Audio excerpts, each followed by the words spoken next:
들어서 블록 속으로. 네, 안녕하세요. 길벗입니다. 오늘도 들어서 블록 속으로 들어볼 시간이 돌아왔습니다. 자, 오늘 첫 번째 소식은 한국조폐공사는 서울 오롯디움관에서 한국형 디지털 신분증 KDID의 중남미 지역 수출 활성화를 위해 코스타리카 과학혁신기술통신부 올란드 백악 회사다 제1차관과 면담을 개최했다고 합니다.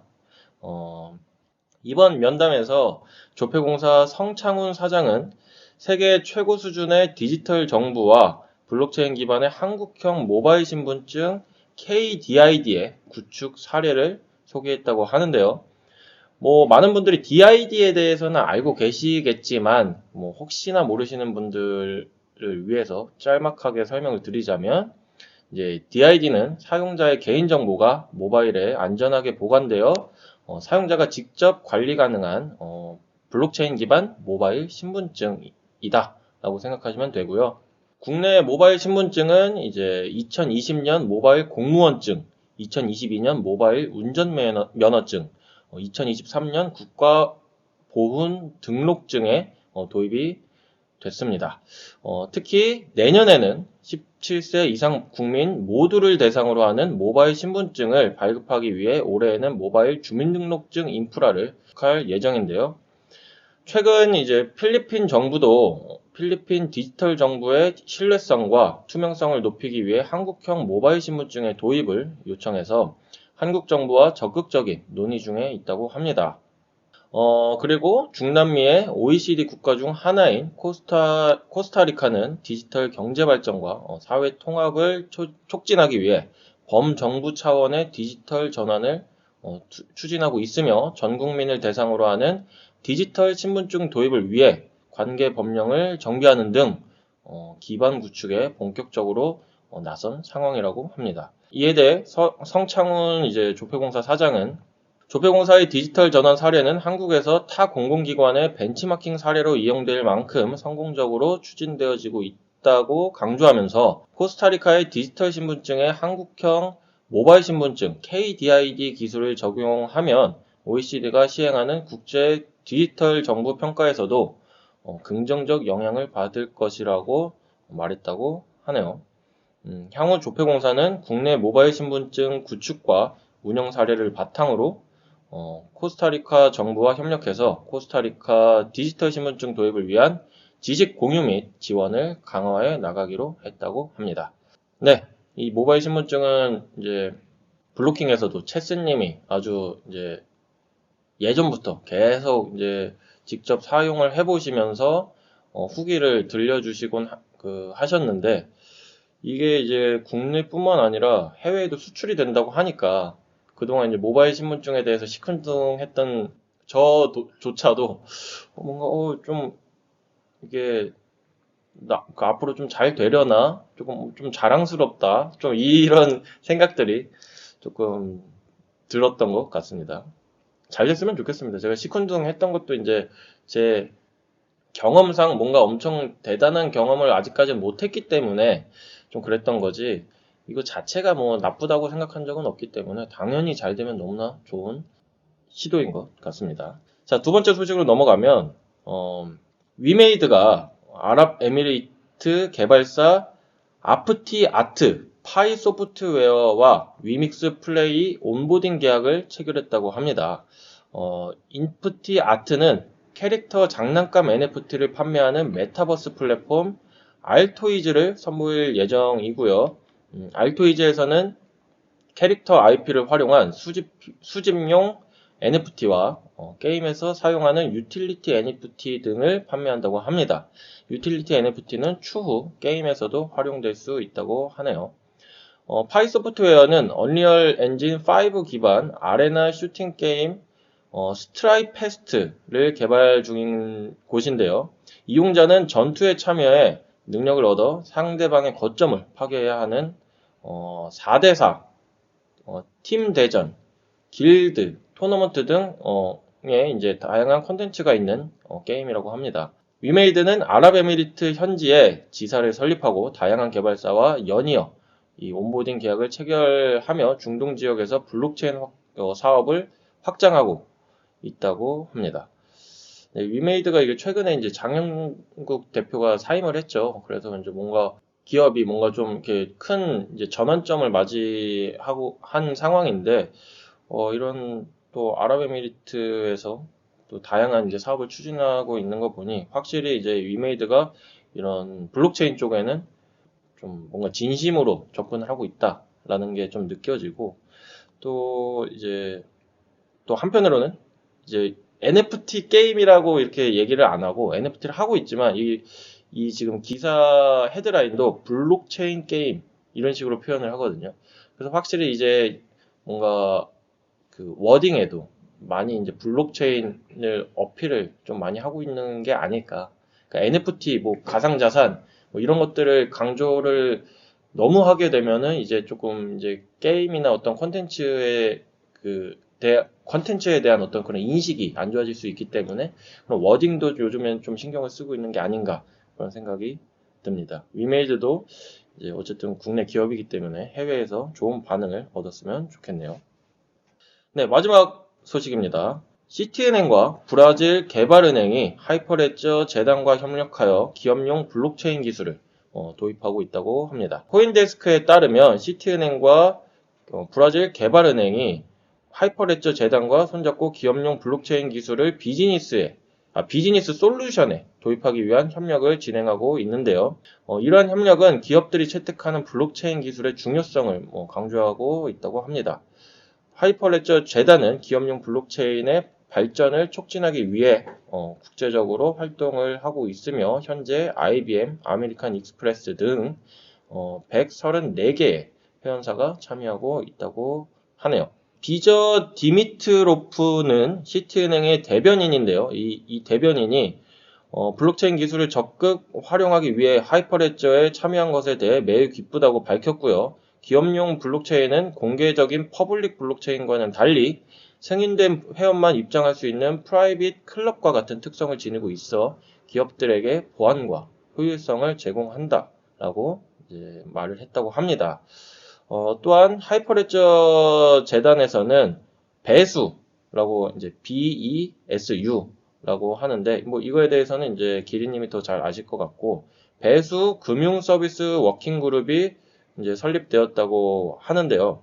이 그룹은 엑센처, 마스터카드, 텐더, 비자와 같은 대기업들이 함께 협력하여 기업용 블록체인 솔루션인 배수를 발전시키고 있다고 합니다. 배수는 기업이 블록체인을 적용하기 위한 특수 소프트웨어로 이 워킹그룹은 하이퍼레저 재단의 회원인 예탁결제원 DTCC가 주도할 예정이라고 하네요. 네, 뭐 이것저것 뭐 아주 그냥 용어도 많고 막 해서 복잡하겠지만 결국에는 이제 시티은행과 브라질 개발은행이 이제 프라이빗 블록체인인 이제 하이퍼레저를 활용하기 위해 이 재단에 가입해서 이제 도입을 위해서 이것저것 실험을 해보고 있다, 뭐 연구를 해보고 있다 정도로 이해하시면 될 것 같습니다. 네, 이렇듯 이제 오늘 드러블에서 이렇게 들려드렸듯 기업용 블록체인에 대한 관심도 최근 조금씩 늘어나고 있는 것 같은데 이 기업용 블록체인이 앞으로 어떻게 발전될 것인지 본 녹음에서 체스님, 기림님과 함께 말씀 나눠보도록 하겠습니다. 오늘 들어서 블록 속으로는 여기서 마치도록 하겠습니다. 다음 시간에도 알찬 주제로 돌아오도록 하겠습니다. 들어주셔서 감사합니다.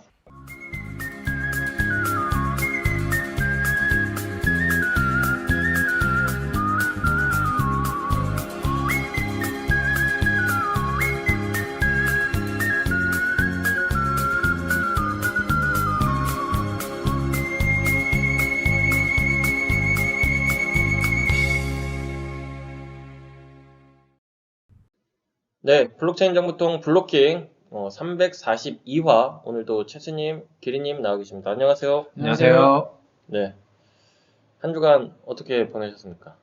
저는 길버님이 좀 예전에 깨방정을 떨었 또 이제 이따가 이제 자세하게 안내해 주실 마포 FM에서 이제 공중파 라디오라든지 아니면 이제 공동체 라디오의 특성과 그리고 이제 거기서 갖춰야 될 소양에 대해서 배우고 있습니다. 그래서 지금까지 너가 했던 그런 방식과는 다르게 좀 더 이제 순화된 언어와 양식으로 이제 방송을 해라 이런 교육들을 열심히 듣고 있습니다. 좀 품위가 필요하군요. 네. 품격. 네. 뭐 많이 필요한 건 아닌데요. 어쨌든 간에 이제 네. 뭐 이따가 뭐 최수님 말씀하신 대로 이따 자세하게 뭐 소개를 해드리겠지만 블로킹에 이제 변화가 찾아왔기 때문에 그에 맞춰서 이제 최수님도 마음가짐, 입가짐 이런 거를 이제 또 이제 새롭게 하고 계십니다. 가장 큰 특징은 아마 자동차 소리는 이제 안 들어갈 거예요. 네. 그 자동차 소리 뭐 각종 이제 그 소음들, 도시 소음들 이런 것들 이제 기린님께서 맨날 이제 지워주시고 우리도 더운 날 에어컨도 안 틀고 추운 날 히터도 안 틀고 그러면서 그렇죠. 했었는데 이제 그런 걱정은 안 해도 되는 상황인 거죠. 아무튼 이따가 잠시 이따 녹음 끝날 때쯤 다시 말씀드리기로 하고요. 저 같은 경우는 이제 저기 뭐야 야구 우리 메이저리그 팀들이 또 서울에서 개막전을 하잖아요. 그래서 어제 개막전을 좀 봤어요. 그래서 봤는데 한국에서 하니까 좀 기분이 새롭기도 하고 좋더라고요. 근데 저 갔으면 되게 좋겠다 이렇게 싶기는 한데 또 이제 뭐 가격도 너무 비싸고 경쟁률도 좀 높다고 하니까 뭐 못 가, TV로 보는 것만으로도 이제 만족을 했고 앞으로도 이제 좀 야구가 좀 세계적으로 많이 인기를 끌어가지고 야구 이벤트가 좀 많았으면 좋겠어요. 월드컵이나 이런 거는 A매치 이런 것도 많이 하잖아요. 그쵸. 막 그러면 막 A매치 때마다 사람들이 막 모여서 치맥 먹으면서 막 보고 그 사람들이 이렇게 모이는 어떤 계기가 되는데 야구는 사실 그런 게 좀 없으니까 물론 이제 프로 야구 경기는 이제 길게 하니까 그 봄부터 거의 초겨울 그 늦가을까지는 그쵸. 하니까 뭐 계속 하기는 하는데 그래도 자기가 응원하는 그 팀만 응원하는 그런 경기뿐만 아니라 이 국가 대항전 같은 경우에는 모두가 한 팀을 응원하는 거잖아요. 국가대항전이 재밌어요. 예, 예, 예. 그런 것들이 좀 있으면 좀 재밌지 않을까. 이게 전제가 있어요. 그 고우석이 잘해야 돼요. 이렇게 고우석이 나와가지고 저희 친정팀한테 홈런이나 맞고 이러면은 망신이에요. 그러면 솔직히 그런 이벤트는 그냥 안 보는 게 낫지 않나. 그러니까 그러면은 고우석 선수를 안 쓰면 되죠. 그 경기에 큰 경기에. 아니 그러니까 고우석 선수가 그 고평가를 받고 있어가지고 안 쓸 수가 없을 텐데 나오면은 이점 홈런이나 맞고 이러면. 그 우리는 응원을 해야죠. 우리 그 체스님이랑 저는 이제 그 소속팀 팬이기 때문에 아무튼 파이팅입니다. 네. 저는 그 파묘를 보고 예전에 봤는데 이제 네. 보고 나서 재밌어가지고 그 감독님의 전작인 그 검은 사제들 네네네. 하고 이제 그 사바하 네. 그것도 이제 좀 봤어요. 보니까 파묘가 정말 잘 만든 거였구나. 그 정도예요? 저는 그래가지고 이게 오컬트물이라는 게 만드는 게 쉬운 게 아니구나 그 생각을 했습니다. 특히 이제 검은 사제들 같은 경우는 그게 600만을 찍었더라고요. 근데 거기 이제 강동원님께서 600만을 만들어 주셨다. 약간 그 생각이 들었던. 아니 원래 공포가 진짜 힘들어요. 그래서 소우라든지 그 미국의 그 되게 유명했던 공포 영화들 시리즈 있잖아요. 네네네. 그리고 주원도 있고 이런 시리즈들은 정말 대단한 거예요, 정말로. 그러니까 이게 참 뭔가 좀 약간 뒤를 덜 닦은 느낌으로 약간 이게 오컬트물이 끝나니까 저는 곡성을 안 봤거든요. 네네. 그래서 이제 이 감독님께서 굉장히 그 전작으로 유명하셔가지고 봤는데 이게 오컬트물이 참 쉽지가 않다. 사바는 안 봤는데 검은 사제들은 봤거든요. 근데 파묘 곡성도 봤고 근데 곡성이 파묘랑 좀 결이 비슷한 느낌인 것 같더라고요. 그 자세히는 모르지만. 근데 검은 사제들 갑자기 얘기가 나오니까 검은 사제들은 전 재밌게는 봤는데 사실 이제 곡성이랑 검은 사제들을 비교하면 둘 다 봤으니까 이게 검은 사제를 너무 좀 가볍거든요. 사실 어떻게 보면. 그 곡성처럼 막 완전 딥하게 막 들어가는 그런 느낌은 아니니까. 여고 계단 같은 거 아니에요? 저 검은 사제들 안 봤는데. 검은 사제들은 그냥 악귀가 어디 돼지에 들어가고 약간 엑소시스트 영화 보셨으면 그거 같은데.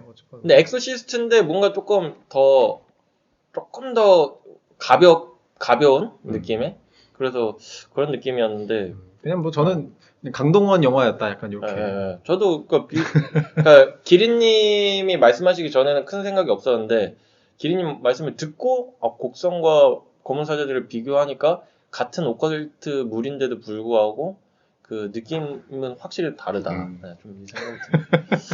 알겠습니다. 파묘 주변에서 반응이 되게 좋아가지고 저도 언젠간 봐야 되는데 자꾸 봐야지 하면서 이렇게 미루고 채스님도 안 보셨잖아요. 네. 재밌습니다. 꼭 보세요. 꼭 이제 극장에서 내리기 전에는 한번 보도록 하겠습니다. 자, 오늘 그러면 이제 주제에 대해서 또 얘기를 해봐야 되는데 오늘 주제는 이제 기업용 블록체인의 어떤 미래에 대해서. 그러니까 우리가 그 동안에 이제 가상 자산에 대해서만 많이 이제 이야기를 했는데 뭐 코인이건 뭐 이제 NFT건 어떤 그런 자산에 대해서만 얘기를 했는데 사실 그 베이스가 되는 이런 블록체인에 대해서는 많이 이제 얘기를 안 했잖아요. 요 근래에는. 근데 예전에 뭐 막 그런 논란도 있었죠. 뭐. 논란이라기보다는 코인과 블록체인은 뗄래야 뗄 수 없는 관계냐 아니면 따로 놓고 생각할 수 있냐 뭐 이런 얘기도 막 했었던 기억이 있는데 뭐 오늘 주제는 그 뭐 이렇게 뗄 수 있냐 없냐 이런 얘기보다도 뗄 수 없더라도 일단 블록체인 기술만 놓고 일단 한번 생각을 해보자. 그런 기술 블록체인의 활용에 대해서. 근데 이제 그거를 이제 개인이 활용하는 경우는 흔치 않을 테고 주로 기업이 이제 많이 활용을 할 텐데 기업이 앞으로 블록체인을 많이 활용을 할 것이냐, 활용한다면 이제 어떤 식으로 활용을 할 것이냐, 그리고 어떤 블록체인을 활용할 것이냐, 좀 이런 거에 대해서 좀 얘기를 나눠봤으면 좋겠어서 그렇게 가져와 봤습니다. 일단 뭐 드러블에서 나온 거는 이제 프라이빗 블록체인, 뭐 하이퍼레저 얘기가 나왔기 때문에 일단은 이거 제가 딱 이거 주제를 듣자마자 네. 막 이렇게 살펴보다가 네. 딱 제 생각하고 정확히 일치하는 그 기사가 하나 있어가지고 하나를 가져왔어요. 네네네. 2023년 11월에 이제 디센터에서 나온 기사인데 LG CNS 프라이빗 체인에 발 묶여 토큰 증권으로 활로 찾나 딱 이런 기사가 있는데 이제 어떤 내용이냐면은 LG CNS가 이제 그 모나 체인이라고 하는 거를 2018년에 이제 그 제가 알기로 하이퍼레저 기반으로 이제 커스터마이징을 해서 만들었어요. 그리고 이제 LG CNS는 이제 국내에서 뭐 다양한 뭐 국책 사업부터 시작해가지고 이제 대규모 이제 그 IT 소프트웨어 프로젝트들을 막 받아가지고 막 만들어주고 잘 하는 기업인데 이제 이 모나 체인을 만들고 나서 뭐 여기저기 뭐 영업도 하고 막 이렇게 뭐 해보려고 했는데 생각보다 이게 마땅치가 않은 거죠. 왜냐하면은 이제 밖에서는 뭐 비트코인, 이더리움, 뭐 NFT 막 뭐 ERC20 뭐 해가지고 뭐 다양한 거 막 이렇게 하고 있는데 이제 이게 프라이빗 체인이다 보니까 자기 안에서 갇혀버린 거예요. 다른 거 확장이 안 되고 그다음에 다른 데도 뭐 나갔을 때 뭐 돼요? 아 그거 지금은 없는데 이제 앞으로 만들게요. 막 이런 식으로 가야 되고 그다음에 뭐 어쨌건 다양하게 이제 그런 그 업계 상황이 굉장히 빠르게 이제 변하잖아요. 근데 이걸 대응이 잘 안 되고 그다음에 이게 유연하게 연결이 잘 안 되니까 되게 갇혀있던 상황이었던 거죠. 자 그런데 이제 이게 2022년 3년 이제 코로나 넘어가면서 상황이 바뀝니다. 아 블록체인에 코인을 빼라 이런 기조들이 이제 좀 많이 생긴 거예요. 그쵸. 그리고 코인을 빼라를 넘어서 이거 다양하게 이제 그 요구하는 그런 요구 사항들이 뭐 규제나 뭐 다양한 것들이 생기니까 그러면은 이제 이 완전 내 맘대로 할 수 있는 블록체인이네 약간 이런 기조들이 생겨나면서 특히 이제 토큰 증권이 나오면서 코인이 없어야 된다. 이거에 대해서 상당한 어떻게 보면 메리트를 좀 가지게 된 상황인 거죠. 그래서 이제 이 프라이빗 블록체인들이 사실은 뭐 하이퍼레저 뭐 여전히 뭐 개발 잘 하고 있고 하지만 사실은 뭐 이더리움 진영이나 퍼블릭 블록체인을 기반으로 한 친구들에 비해서는 상당히 좀 하향세라고 해야 되나요? 좀 경쟁에서 많이 밀렸어요. 특히 이제 이 웹3 씬, 블록체인 씬을 이끌어가는 사람들이 전반적으로 좀 젊은 친구들인데 하이퍼레저 같은 경우는 조금 이제 연세가 있으신 분들 또 업계에서 오래되신 분들이 했고 트렌드를 이끌어가는 축은 아니었는데 이 STO가 주목을 받으면서 토큰 증권이 주목을 받으면서 다시 한번 이제 좀 약간 주목을 받고 있는 일단은 코인이 없다. 그거 하나에 굉장한 주목을 받으면서 이게 저도 이게 사실 전혀 예측하지 약간 못한 부분인데 이게 가능성이 다시 조금씩 살아나고 있다. 그 두 분은 그 프라이빗 블록체인이나 하이퍼레저 대해서 되게 그 진리도록 엄청 다뤘었잖아요. 그래서 어떻게 보면은 한때는 이제 뭐 프라이빗 블록체인을 왜 쓰냐 그 지경까지 막 가졌던 적이 있었던 걸로 그때 아는데. 예전에는 뭐 이제 사실 쉽지가 않았죠. 네. 그들의 생존 네. 자체가. 네. 근데 지금도 프라이빗 블록체인으로 막 뭔가 엄청난 혁신을 이루고 뭐 BM이 될 거라는 생각은 안 하는 거예요. 왜냐면 이게 흐름이 있는데 비트코인 나왔을 때는 비트코인으로 돈 버는 데가 없으니까 이제 프라이빗 블록체인 장사를 한 거예요. 이제 원장 장사를 한 거예요. 네. 그러다가 이제 그땐 제도가 없었으니까 이제 이더리움 나오고 ICO 터지면서 뭐야 돈이 엄청나게 몰리네. 그러니까 프라이빗 블록체인이 뭐야? 코인 없으면 가. 이렇게 해서 잘 된 거예요. 근데 이제 이게 ICO가 문제가 사기 사건이 너무 많이 일어나니까 규제를 때려버린 거죠. 그러니까 이제 다시 뭐 이게 뭐냐, 이게 DB냐 뭐냐, 뭐 이런 프라이빗 블록체인이 이제 상대적으로 좋아 보이는 건데, 그러니까 문제는 그거예요. 그냥 아직까지도 문제는 이제 비잔틴 장군 문제가 있잖아요. 그러니까 서로 다른 이제 그 사람들이 있는데, 익명의 사람들이 있는데 그 사람들이 이제 악의적인 배신자가 있을 수 있는데 그걸 어떻게 해결할 거냐. 네. 공통된 우리가 이메일 보내는 게 아니잖아요. 돈이라는 거는. 네. 돈이라는 건 이제 일치하는 어떤 거래 내역이 있어야 되는데 그걸 어떻게 만들 거냐에 대한 문제인 거예요. 네. 그러면은 이제 뭐 프라이빗 블록체인이 어떤 꼭 패브릭이 뭐 프라이빗 블록체인을 할 수도 없는 거고 그냥 엑셀인데 그냥 만드는 규칙이 있는 걸 블록체인으로 할 수 있는 거겠죠. 네. 중요한 거는 그게 이 당사자 간의 문제를 해결할 수 있으면 되는 거예요. 근데 그게 뭐 STO든 뭐든지 간에 이제 당사자들이 많으면은 어떤 하나의 그 권력 기관이 명확하게 존재하지 않는 한 필요할 수도 있겠죠. 네. 근데 중요한 거는 그거 뭘로 돈 버냐? 뭘로 돈 버냐라고 했을 때에는 사실은 그거는 하나의 어떻게 보면 규칙이기 때문에 네. 그 블록체인 자체가 돈을 버는 것보다도 그 블록체인이라는 규칙으로 인해서 그 비즈니스가 성립되는 게 돈 버는 거다. 이제 네. 이렇게 보는 거죠. 네. 그러니까 뭐 해외 송금 같은 경우도 그냥 당사자 간에 뭔가 뭐 제3자의 에스크로를 하지 않고 당사자 간에 할 수 있다. 그러면은 그 3자에 대한 비용을 절감하는 대신에 뭔가 이제 비즈니스가 되는 모델이 되는 거죠. 그러니까 블록체인이 만들어내는 부가가치는 어떠한 그렇게 이해관계자가 많은 상태에서 그 조율하는 비용을 이제 줄임으로써 그 비즈니스를 성립할 수 있게 한다. 이렇게 가정하면은 뭐 괜찮을 수도 있죠. 근데 이제 우리가 맨날 블록체인 토큰 비즈니스라고 하잖아요. 토큰 뿌려가지고 돈 벌고 이러는데 뭐 그냥 원장은 뭘로 돈 벌어? 그냥 엑셀인데? 그랬을 때 엑셀로 돈 버는 건 아니지. 그 솔루션으로 공급해서 돈 번다는 거는 그 정말 옛날 SI적인 마인드고 원래 그 SI를 빼는 게 원래 목적이에요. 쉽게 원장들이 서로 만들어가지고 그냥 자기들끼리 한다라고 하면은 그러면은 SI가 빠져가지고 구축 비용도 절감되고 그런데 이제 3명이든 4명이든 기업 간에 모여서 뭔가 돈이 오고 갈 수가 있는 장부 역할을 한다. 그러면은 사실은 뭐 프라이빗 블록체인이라는 것에 역할이 있는 거죠.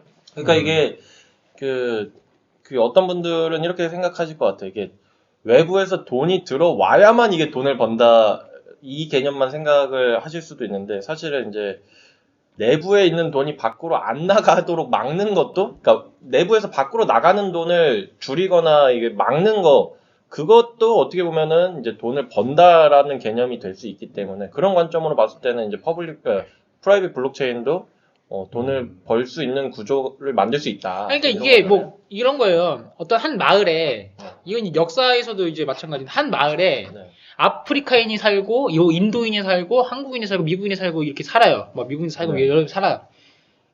이게 모여 있어. 네. 돈이 오고 가야 돼. 뭐 언어도 안 통하고 뭐 화폐 체계도 다르고 다 달라요. 네. 이 사람들이 거래를 해야 되는데 뭐 어떻게 거래할 거예요? 그때 이제 요새 국제 정세에서는 이제 미국이 그거를 담보로 해서 달러를 이제 만든 거잖아요. 그쵸. 자기한테 돈 다 내라. 근데 미국인이 없어. 자기들끼리 이제 하려고 그래. 네. 그랬을 때 어떻게 돈 거래를 할 거냐. 이 문제를 해결하는 거거든요. 근데 여기서 누군가가 야 내가 그거 체계 만들어줄 테니까 너 우리한테 500원씩 내. 이게 옛날 방식인데 그게 아니라 얘네들이 모여가지고 자기들만의 규칙을 만들어서 시장을 만들었어요. 네. 화폐 체계를. 그러면은 뭔가 화폐 체계를 만드는 게 자발적으로 이루어졌으면은 사실 외부에 뭔가 솔루션을 쓰지 않고 강대국가 내는 비용이 내지 않고도 이제 돈이 오고 갈 수 있으니까 시장이 형성된 거잖아요. 그 시장이 형성된 것 자체가 이익인 거죠, 얘네들은. 왜냐면 이런 규약이 없으면 아예 거래 자체가 안 되니까 시장이 존재하지 않는 거잖아요. 그랬을 때 이제 그 제3자 없이도 자기 당사자들끼리 조율할 수 있는 체계가 만들어진 것 자체만으로도 어쨌든 새로운 시장이 된 거니까. 그래서 그런 측면에서 봤을 때는 프라이빗 블록체인이 뭔가가 있을 수가 있는데 제가 강조했던 건 뭐냐면은 이거를 솔루션화하는 거. 이 솔루션 갖다 팔려고. 이 솔루션을 처음에 공급하고 나서 이걸 유지보수비를 달래. 그건 의미가 없는 거죠. 그러니까 SI가 바뀐 것뿐이라는 거예요. SI가 바뀐 거예요. 그러니까 이게 AI 솔루션 이런 게 아니잖아요. 요새 AI도 막 무료로 쓰게 해주고 다 해주는데 어쨌든 간에 개개인들이 이걸 스스로 만들어가지고 적용하는 거면은 블록체인으로서의 가치가 있다라니까요. 그런데 이제 거기에 주체가 누구야? 이랬을 때 주체가 없는 게 맞다고. 사다 쓸 거면은 그 의미가 없는 그런. LG CNS 모나체인 쓸 거면 LG CNS가 제공해주는 클라우드 서비스 이용하는 거예요, 그냥. 거기에 이제 모나체인이 들어있는 거겠죠. 근데 얘네들은 클라우드도 팔고 모나체인도 팔고 이게 두 개를 팔려고 그러니까 이제 문제가 생기는 거죠. 이게 뭐냐, 이게. 호구 잡히는 거네. 근데 이게 사실 반대로 말하면 SI 하시는 분들한테는 기회입니다, 이게. 그러니까 이제 그 딱 요구사항이 딱 명확해요.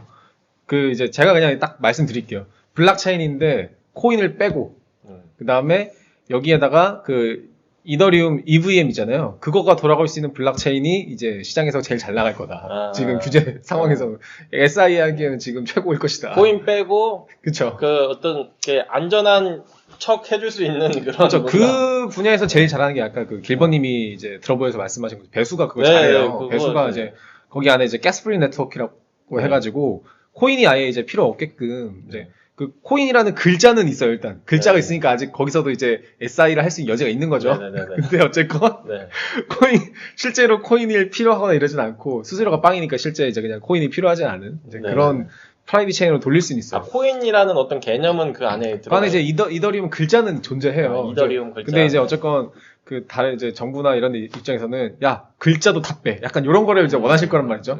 혹시나 만에 하나 상장이 될 수 있는 여지가 있다. 구매를 하거나 팔 수 있는 여지가 있다. 이런 거 자체가 안 좋아할 거기 때문에 그런 글자를 빼버리고 이제 그 이더리움 스마트 컨트랙을 돌릴 수 있다면은 그게 이제 지금 현 SI 시장에서는 베스트일 것이다. 근데 이게 어찌 됐건 이제 어쩔 수 없이 기업들은 당분간은 이제 퍼블릭 블록체인을 이제 기업용 블록체인으로 쓰는 경우는 거의 뭐 좀 힘들겠죠? 제가 얘기하는 거는 이제 프라이빗 블록체인이라는 용어 자체가 잘못된 거예요. 그러니까 MS의 프라이빗 블록체인을 쓰자. 이런 게 아니에요. 그냥 자기네들끼리 규약을 만드는 거예요. 그게 이제 프라이빗 블록체인이라고 하는 거고. 그러니까 그러니까 세 명이서 만들었어. 뭐 패브릭을 갖다 쓰자. 이게 블록체인이 아니라 우리 셋이서 우리 이거 할 건데 이렇게 규약해서 이렇게 쓰자. 그러면 이게 블록체인인 거예요. 그러면 이렇게 되면은 야 너네 어떤 블록체인 써? 그냥 우리는 이렇게 쓰는데 그러면은 이렇게 그 물어보겠죠. 그럼 그게 뭐가 되는 거야? 그러면 우리는 이런 거래를 할 건데 이제 이 세 명이서 이런 문제가 있어가지고 우리는 이렇게 정하기로 했다. 너 동의하면 여기 들어오든지 돈은 안 내는데 딱히 너한테 돈도 안 줄 거야. 여기서 우리랑 거래할 거면 이게 쓰는 게 좋아. 이제 이렇게 확산이 돼야 되는 게 퍼블릭이든 프라이빗이든 그게 중요한 게 아니라 블록체인의 본질이라는 거죠. 그러니까 자꾸 솔루션화랑 연결시키니까 마치 기업용 그게 정답인 거로 생각할 수가 있는데 조폐공사는 조금 예외예요. 조폐공사는 원래 돈을 찍어내는 이제 회사잖아요. 위탁을 받고 한단 말이죠. 그러니까 어찌됐든 간에 얘네들이 지금 현재 실물, 뭐 저기 주민등록증, 여권도 만들고 그다음에 이제 운전면허증도 얘네가 만들고. 그러니까 발급 기관이 달라요. 어떤 건 경찰청, 어떤 거는 이제 행안부, 주민증은 뭐 행안부, 뭐 여권은 뭐 법무부 이렇게 되는 건데 기존에는 위탁받아가지고 카드만 만들었단 말이죠.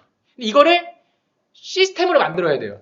법무부 시스템 막 이렇게 다 다르잖아요. 그럼 그랬을 때 저는 이제 한 명인데 그 정보들이 어쨌든 간에 계속 이제 오고 가야 되잖아요. 그러니까 국가기관용으로는 아주 폐쇄적으로 뭔가 데이터가 관리가 돼야 되잖아요. 왜냐면 저희도 동사무소 가가지고 뭐 떼면은 딴 데서도 볼 수 있고 이렇게 되는 거잖아요. 근데 그거 가지고 뭐 나 동사무소에 뗐는데 뭐 행자부는 어떻게 알아? 뭐 경찰청 어떻게 이렇게 안 하잖아요. 네네네. 그러니까 조폐공사는 블록체인이 그런 형태로 필요하기는 필요한 거죠. 아주 특수한 경우에 그거는. 네네네. 완전 공적인 거니까. 그럼 그걸 가지고 뭐 공공기관이 인가받아가지고 하는 거 블록체인이 뭐가 블록체인이야? 라고 했을 때는 공공기관용으로는 이 데이터가 어쨌든 공유가 돼야 되는데 매번 그 개인정보가 오고 갈 필요는 없이 그냥 그 뭔가 정해진 규약을 오디트할 수 있도록 시스템을 갖춰줘야 된다. 그러면 말이 되는 거죠. 근데 민간에서는 그런 게 아니잖아요. 그러니까 민간에서는 왜 필요해? 야, 우리 3명밖에 없어. 블록체인 3명이서 쓸 건데, 내가 무슨 패브릭을 써. 그냥 우리끼리 그냥 엑셀에다 하면 되지. 그럼 그것도 하나의 블록체인이 될 수 있다는 거죠. 그렇죠. 네. 그러니까 이게 그 좋은 말씀이신 것 같아요.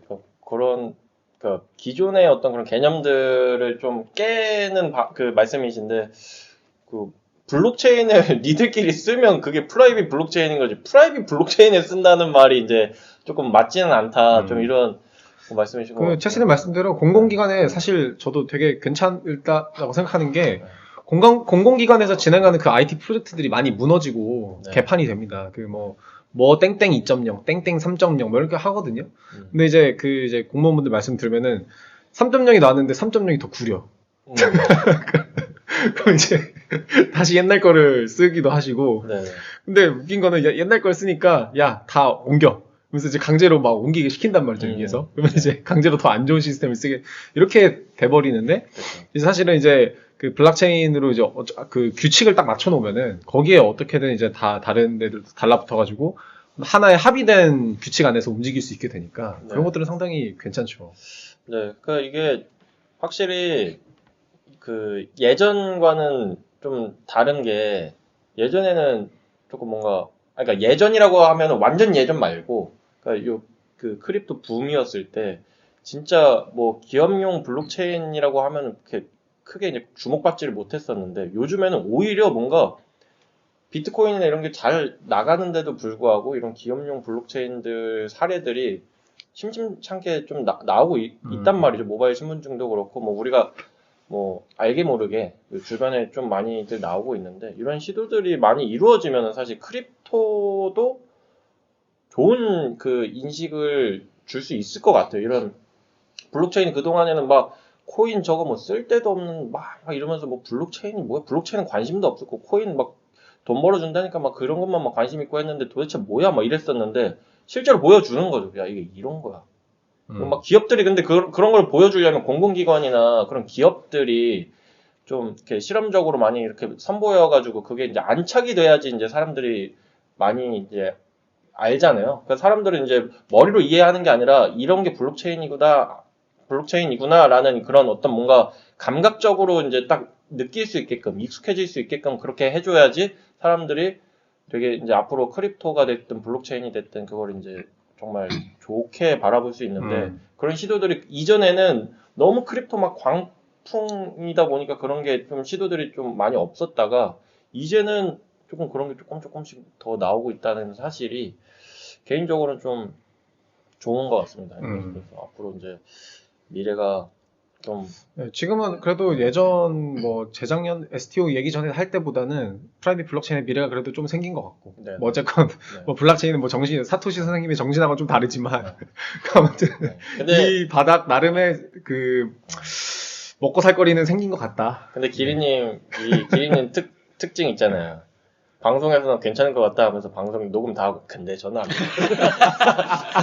근데 저는 그래도 아까 이게 그 방송이니까 이제 좋게 막 이런 좀 이게 오프 더 레코드가 다른 경우들이 있어가지고 이제 본심은 어떤지. 이건 뭐 이제 저의 예상이 틀릴 수도 있으니까 네. 그거는 잘못하면 그 네. 손모가지 날아가지 않습니까? 네, 그렇죠, 네. 그렇죠. 알겠습니다. 뭐 아무래도 직접 개발을 하신 개발자분들이 보는 시선은 또 다를 수가 있을 것 같아요. 진짜 확실히. 그러니까 뭐 개발이 어떻게 이렇게 진행되고 있는 그런 것들 다 보시잖아요. 그러면은 와 얘네들 좀 뻘짓하고 있다. 뭐 이렇게 느껴질 수도 있을 것 같고. 사실 이게 이 방송 들으시는 분들한테 이제 개발 잘 모르시는 분들이 그 갖다 쓰면 되냐 이렇게 생각하시는 분들 많은데 사실 개발자들이 딱 어떤 걸 딱 봤을 때 보통 뭐 이게 설명서가 있어도 설명서 잘 안 봅니다. 그리고 설명서도 잘 안 써 있어요. 그래서 결국 해야 되는 게 뭐냐면은 남이 해놓은 거를 갖다 베껴 공부하던가 누군가가 블로그나 유튜브에 이거 하는 법 딱 올려주면은 누군가 자비로운 누군가가 올려주면은 그걸 다 보고 베껴요. 네네.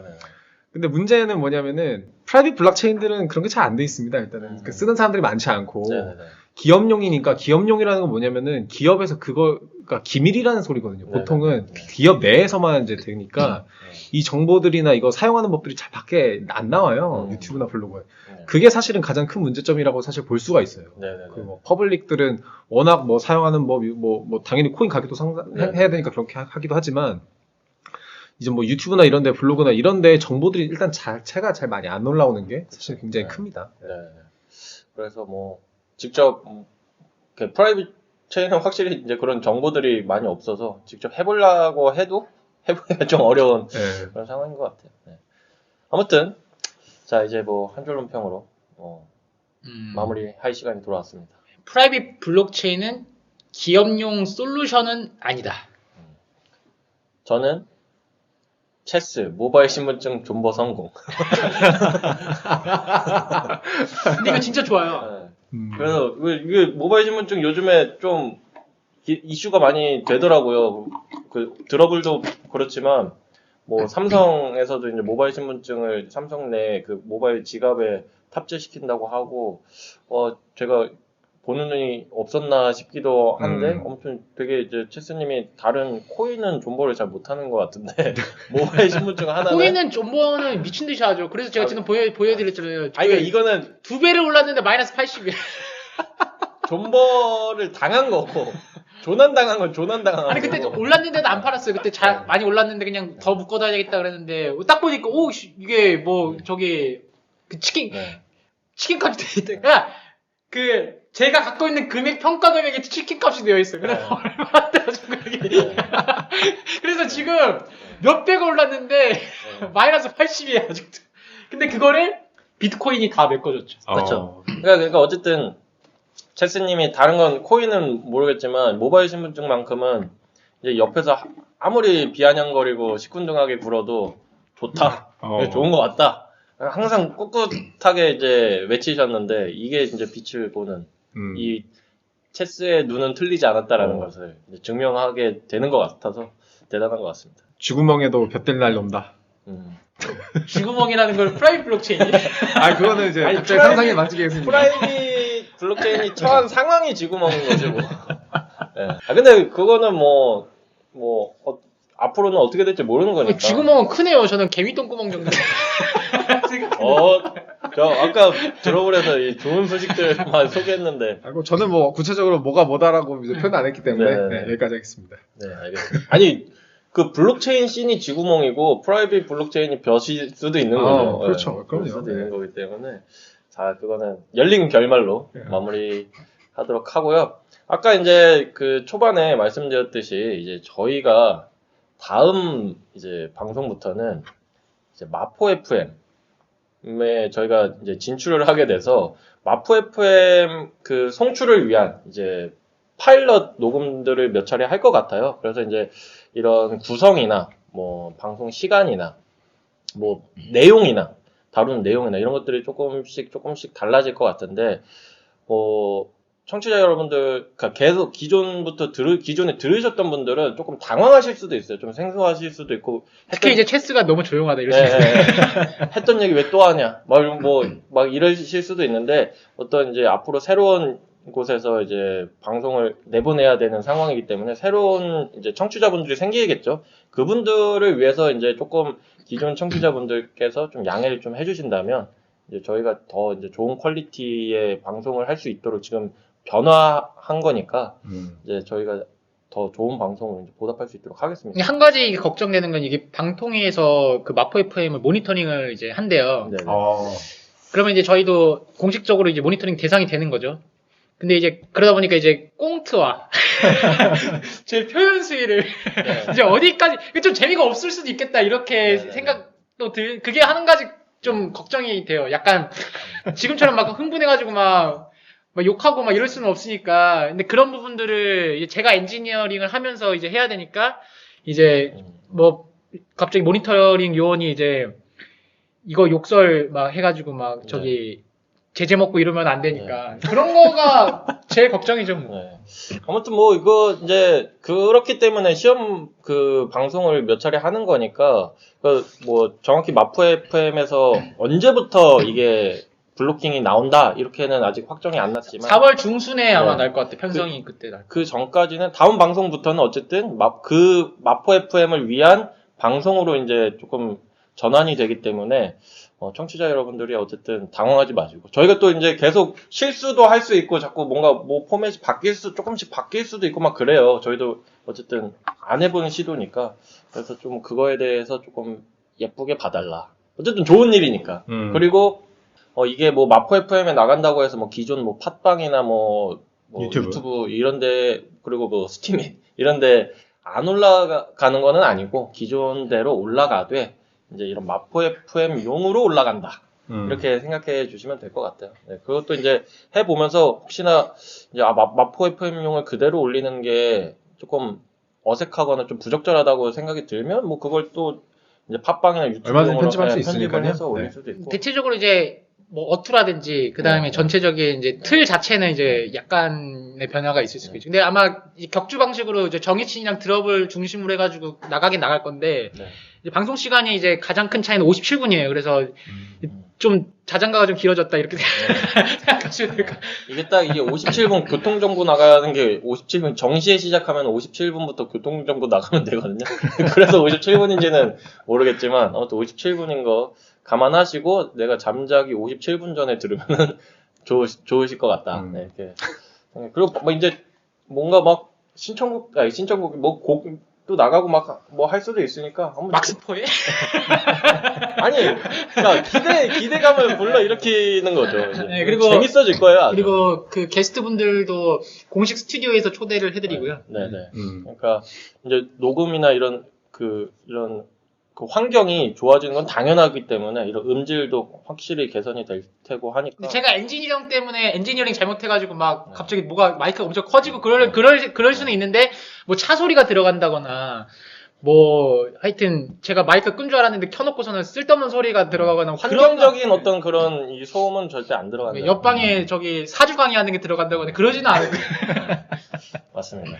아무튼 이제 잘 지켜봐 주시면 이제 될 것 같고 뭐 이 의견을 많이 남겨주세요. 피드백을 이제 말 그대로 시험 방송이니까 여러분들이 피드백을 이렇게 주시면 그거대로 이제 또 계속 개선을 해 나가면 되니까 우리 블로킹 청취자분들 다 샤이 청취자분들이셔가지고 뭐 피드백이 없을 수도 있는데 이제 저희가 알아서 잘 하도록. 그래서 저희 잘하도록 지인과 그 마포 FM 출신들 그 방송하시는 분들이랑 콜라보 방송 같은 경우도 이제 할 수 있거든요. 왜냐면 네. 스튜디오가 작은 게 있고 큰 게 있는데 큰 데는 한 10명씩 들어갈 수 있는 것 같아요. 그래서 네. 이제 큰 데에서 같이 그 네. 음악 방송 하시는 분이랑 콜라보 방송도 하고 여러 가지를 기획을 하고 있습니다.